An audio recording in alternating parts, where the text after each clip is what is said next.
Good morning students. बच्चों next हमारा topic है concept of point mass. Point mass concept. बच्चों ये पॉइंट मास का जो कंसेप्ट आया ये कहाँ से आया, मीन्स कहाँ से हमने सोचा कि हम किसी भी चीज़ को पॉइंट मास मान सकते हैं। फॉर एग्जांपल आपका जो व्हीकल है वो एक बहुत लंबी डिस्टेंस कवर करने जा रहा है, ठीक है, कई सौ किलोमीटर में। सो अगर ये 100 किलोमीटर है और आपकी गाड़ी का साइज 2 या 3 मीटर है, तो बच्चों आप इस 100 किलोमीटर लॉन्ग डिस्टेंस के कंपैरिजन में अपने ऑब्जेक्ट को जो है ना वो पॉइंट मास मान के चलोगे। तो इसलिए हम बोल देते हैं कार जा रही है तो हम पॉइंट ही ले लेते हैं कि पॉइंट मास m जा रहा है, m मास का, और 100 किलोमीटर डिस्टेंस का चलने जा रहा है। ऐसा तो नहीं होता ना कि हम 1000 या 100 किलोमीटर में से 3 मीटर घटाते हैं, नहीं होता, कभी नहीं होता। क्यों? क्योंकि इसका साइज जो है वो नेग्लिजिबल मान लेते हैं हम। तो यहाँ से ये कॉन्सेप्ट आया पॉइंट मास का concept. If any object travelled a large distance with comparison of its size then the object is considered as a point mass. उसके बाद बच्चों हम बात करेंगे फ्रेम ऑफ रेफरेंस, ठीक है। Frame of reference, that is frame of reference. Frame of reference क्या है? फ्रेम ऑफ रेफरेंस है किस फ्रेम के रेस्पेक्ट में, किस ओरिजिन के रेस्पेक्ट में, किस फिक्स पॉइंट के रेस्पेक्ट में आप किसी ऑब्जेक्ट की मोशन, पोजीशन, लोकेशन ये सब मेजर कर रहे हो। तो वो जो फिक्स पॉइंट है वो ओरिजिन है, वो फिक्स पॉइंट। उस फिक्स पॉइंट पे हम एक कोऑर्डिनेट सिस्टम मान के चलते हैं, एक्स एक्सिस, वाई एक्सिस और जेड एक्सिस, और यहाँ पे एक हम वॉच लेके चलते हैं, टाइम के साथ हम उसको मेजर करते हैं। तो इस फिक्स पॉइंट को हम रेफरेंस पॉइंट बोलते हैं या फ्रेम ऑफ रेफरेंस बोलते हैं, ठीक है। अब फ्रेम ऑफ रेफरेंस दो तरीके का हो जाता है बच्चों। एक तो होता है inertial frame of reference, inertial frame of reference. एक होता है non inertial frame of reference. एक होता है इनर्शियल फ्रेम ऑफ रेफरेंस, एक होता है non inertial frame of reference. So inertial frame of reference क्या है, सुनेंगे ध्यान से। इनर्शियल फ्रेम ऑफ रेफरेंस है अगर आप एक ऐसे फ्रेम से किसी भी चीज को मेजर कर रहे हो, एक ऐसे फ्रेम से आप किसी भी चीज को मेजर कर रहे हो जिस फ्रेम का एक्सेलरेशन 0 है, सो आप इस फ्रेम को बोलोगे इनर्शियल फ्रेम। और अगर आप किसी भी चीज को एक ऐसे फ्रेम से देख रहे हो जिस फ्रेम का कुछ ना कुछ एक्सेलरेशन है, या ये फ्रेम, जिस फ्रेम पे आप बैठे हो वो फ्रेम ही 2 मीटर पर सेकंड स्क्वायर के एक्सेलरेशन या 10 मीटर पर सेकंड स्क्वायर के एक्सेलरेशन से चल रहा है, तो बच्चों ये जो फ्रेम होगा, इस फ्रेम को आप बोलोगे that is non inertial frame of reference, ठीक है। अच्छा, इसमें अब डिफरेंस क्या आता है बच्चों? यहाँ पे तो आप न्यूटन के all laws, first law, second law, third law easily apply कर सकते हो बिना किसी रोक टोक के, बिना किसी चीज़ को देखे। लेकिन यहाँ पे दिक्कत आती है, न्यूटन का आप सेकंड लॉ यहाँ पे अप्लाई नहीं कर पाओगे डायरेक्टली। F = ma यहाँ पे डायरेक्टली आप अप्लाई नहीं कर पाओगे। आपको एक स्यूडो फोर्स लेना ही पड़ेगा, एक इमेजिनरी एक्सेलरेशन, एक इमेजिनरी फोर्स आपको ऑब्जेक्ट की मोशन के अपोजिट आपको मानना ही पड़ेगा, ठीक है, मीन्स फ्रेम के अकॉर्डिंग। सो आपको ये इस चीज़ को माइंड में रखना है, आप न्यूटन के लॉज डायरेक्टली अप्लाई नहीं कर सकते नॉन इनर्शियल फ्रेम में, ये एक ड्रॉबैक है। उसके बाद बच्चों हम आगे बढ़ेंगे। उसके बाद हम बात करते हैं टाइप्स ऑफ मोशन की, ठीक है। वैसे तो हम पीछे टाइप्स ऑफ मोशन पढ़ चुके हैं, लेकिन ये है किस पाथ के बेसिस पे, मीन्स किस टाइप के पाथ पे आप मोशन कर रहे हो, ठीक है। टाइप्स ऑफ मोशन, पहला है बच्चों वन डायमेंशनल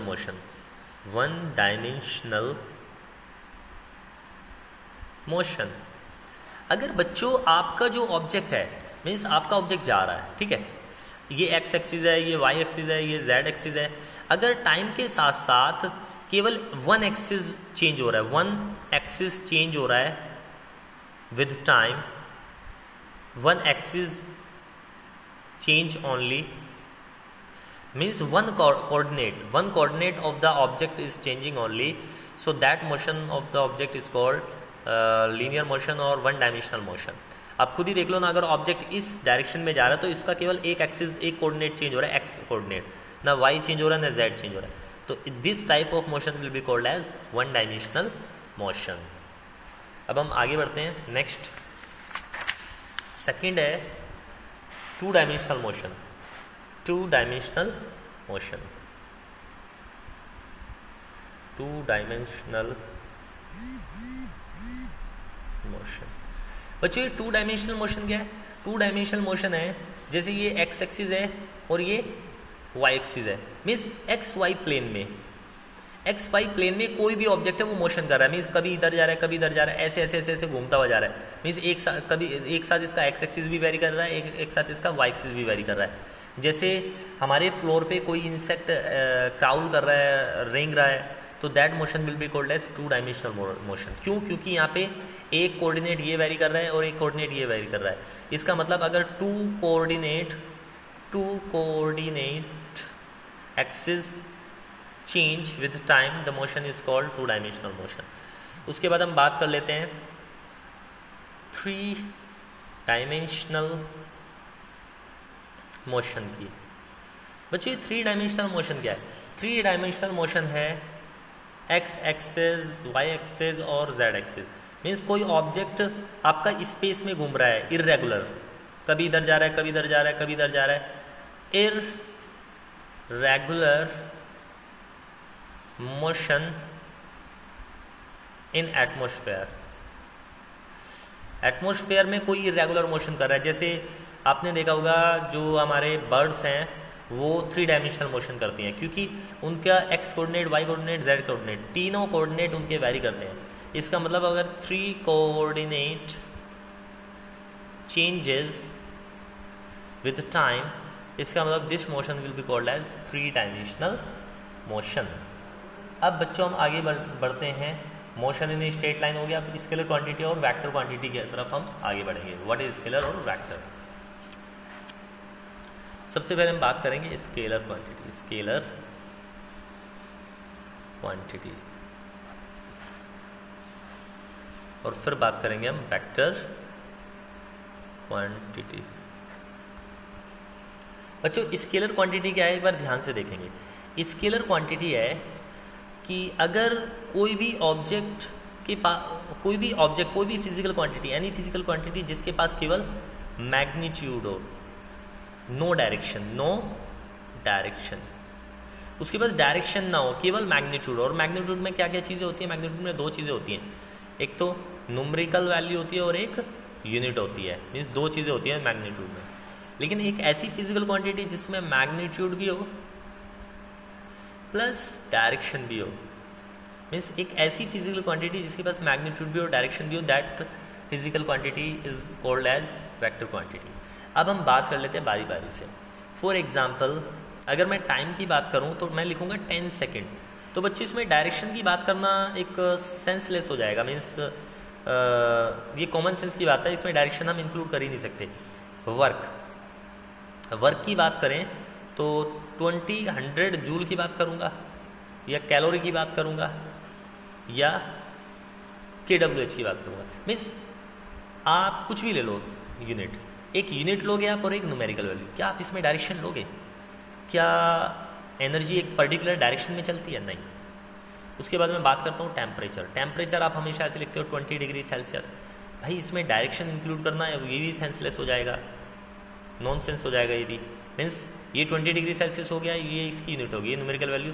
मीन्स हम थोड़ा अपना सेंस लगाएंगे. मीन्स किन चीज़ों में वेक्टर डायरेक्शन हो सकती है फिक्स डायरेक्शन, किन चीज़ों में नहीं हो सकती. तो आई होप आपको समझ आ गया होगा. टेम्परेचर भी स्केलर है, वर्क भी और टाइम भी.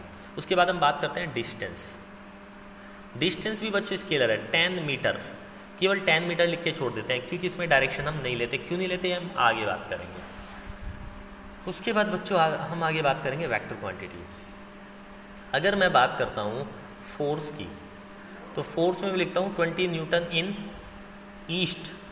बच्चों 20 न्यूटन, मैं अगर किसी भी चीज़ पे फोर्स लगाता हूँ तो मैं एक फिक्स डायरेक्शन में तो फोर्स लगाऊंगा, एक पर्टिकुलर फिक्स डायरेक्शन में. मीन्स उसके पास एक फिक्स डायरेक्शन भी है और उसके पास उसकी न्यूमेरिकल वैल्यू और यूनिट भी है, मीन्स उसके पास मैग्नीट्यूड भी और डायरेक्शन भी है। इसका मतलब फोर्स क्या है, वेक्टर क्वांटिटी है। उसके बाद हम बात करेंगे बच्चों, मैग्नीट्यूड हो गया, फोर्स हो गया। उसके बाद हम बात करते हैं एक्सेलरेशन, वेक्टर है 10 मीटर पर सेकेंड स्क्वायर या 100 मीटर पर सेकेंड स्क्वायर इन ईस्ट या ए डायरेक्शन। उसके बाद हम बात करेंगे वेलोसिटी, वेक्टर क्वांटिटी है। डिस्प्लेसमेंट, डिस्प्लेसमेंट क्या है, वेक्टर क्वांटिटी है, क्योंकि इसमें लिखते हैं हम 200 मीटर ए टू बी, हम डायरेक्शन दे देते हैं कि ए से बी की तरफ उसकी फिक्स डायरेक्शन है। तो आई होप आपको ये समझ आ गया होगा। तो बच्चों स्केलर क्वांटिटी जिसके पास मैग्नीट्यूड है केवल, वेक्टर क्वांटिटी जिसके पास मैग्नीट्यूड प्लस डायरेक्शन दोनों है। अच्छा, स्केलर क्वांटिटी में क्या करते हैं एक बार देख लो।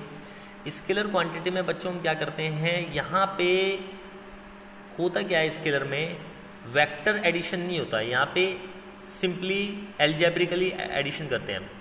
एलजेब्रा, सिंपल एल्जेब्रा से हम चीज़ों को यहाँ पे ऐड करते हैं।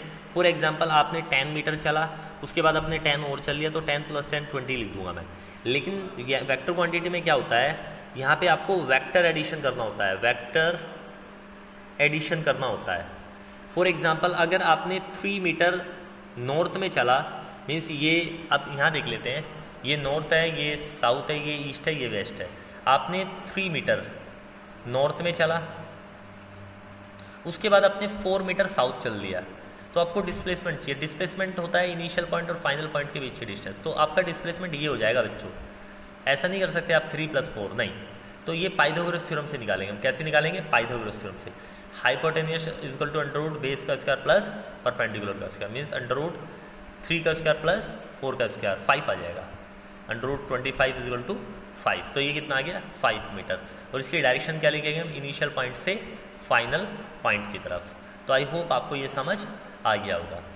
उसके बाद हम बच्चों बात कर लेते हैं स्केलर क्वांटिटी और वेक्टर क्वांटिटी के बाद नेक्स्ट टॉपिक हमारा रहेगा डिस्टेंस।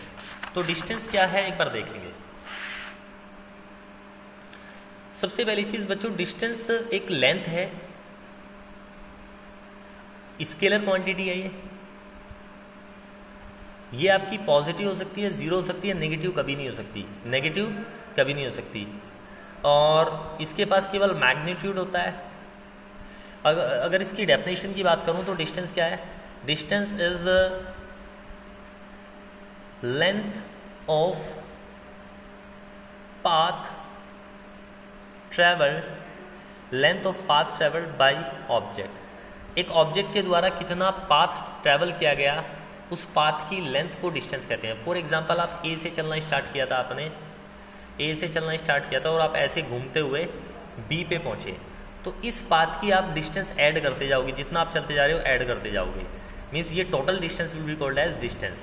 मान के चलता हूँ मैं 100 मीटर है ये, तो आप इस डिस्टेंस को चाहे एक धागा समझ के आप उंगली पे ऐसे लपेट लो, इसको बाइंड कर लो, तब भी तो लेंथ उतनी रहेगी। चाहे आप इसको ऐसे ही छोड़ दो, चाहे आपको बिल्कुल स्ट्रेट कर दो, मतलब लेंथ नहीं बदलेगी। Length of the path travel is called distance. और ये कैसी क्वांटिटी है, स्केलर है, इसमें डायरेक्शन का कोई रोल नहीं होता। ये पॉजिटिव हो सकती है या जीरो हो सकती है। अब ये पॉजिटिव और जीरो कैसे हो सकती है एक बार देख लो। अगर कोई भी ऑब्जेक्ट मूविंग है, मूविंग ऑब्जेक्ट है, तो हमेशा उसकी डिस्टेंस जीरो से ज़्यादा ही ज़्यादा होगी, इसका मतलब उसकी डिस्टेंस पॉजिटिव होगी। अगर कोई ऑब्जेक्ट रेस्ट में है, अगर कोई ऑब्जेक्ट किस में है, रेस्ट में है, तो बच्चों उसने कुछ चला ही नहीं है, आप 1 घंटे बाद देख लो, 10 मिनट बाद देख लो, डिस्टेंस ट्रेवल कितना होगा उसका, जीरो होगा। तो आई होप आपको ये समझ आ गया होगा। उसके बाद बच्चों हम बात कर लेते हैं डिस्प्लेसमेंट की। डिस्प्लेसमेंट बच्चों, डिस्प्लेसमेंट होता है, एक तो सबसे पहली चीज ये वेक्टर क्वांटिटी है, वेक्टर क्वांटिटी है। ये पॉजिटिव भी हो सकती है, नेगेटिव भी हो सकती है और जीरो भी हो सकती है। और इसकी अगर मैं डेफिनेशन की बात करूं तो it is the minimum distance, it is the minimum distance between initial and final point. Means आप जहां से चले, फॉर एग्जाम्पल आप यहां से चले ए पॉइंट से, आप ऐसे घूमते हुए बी पे पहुंचे, तो आप इनिशियल पॉइंट ए और फाइनल पॉइंट बी के बीच में मिनिमम डिस्टेंस देखोगे और मिनिमम डिस्टेंस आ रहा है ये। सो ये minimum distance is called displacement, और इसकी डायरेक्शन को कहाँ से कहाँ तक होगी, डायरेक्शन होगी इनिशियल पॉइंट से फाइनल पॉइंट की तरफ। तो अगर ये 80 ये 100 मीटर था ये टोटल डिस्टेंस, और ये तो 100 से कम ही होगा, मैं मान लेता हूँ ये 80 मीटर। सो मैं लिखूंगा डिस्प्लेसमेंट हो जाएगा हमारा, डिस्प्लेसमेंट हो जाएगा बच्चों 80 मीटर A to B। तो आई होप आपको ये समझ आ गया होगा डिस्प्लेसमेंट कैसे लिखते हैं। अब बच्चों आप खुद ही देखो ये वेक्टर क्वांटिटी है कि नहीं है। हमने इसमें मैग्नीट्यूड लिया और डायरेक्शन ली, और डायरेक्शन कहाँ से कहाँ तक ली, इनिशियल पॉइंट से फाइनल पॉइंट तक की तरफ ए से बी। अब मैं जान लेते हैं बच्चों हम लोग ये पॉजिटिव कैसे होता है, नेगेटिव कैसे होता है और जीरो कैसे होता है, ठीक है।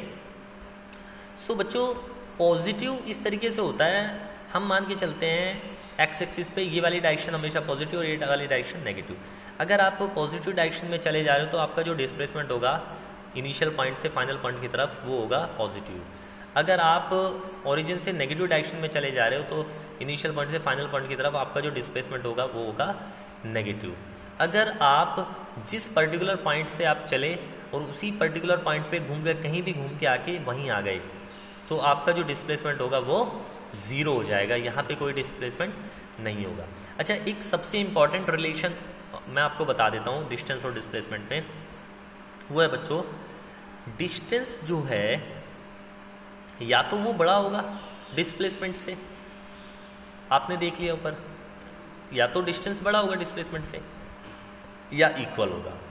सो अगर आप एक स्ट्रेट पाथ पे मोशन कर रहे हो विदाउट चेंजिंग डायरेक्शन, आप ए से चले और बी तक बिल्कुल सीधे चलते चले गए विदाउट चेंजिंग डायरेक्शन, सो जितना आपका डिस्टेंस है उतना ही आपका डिस्प्लेसमेंट है।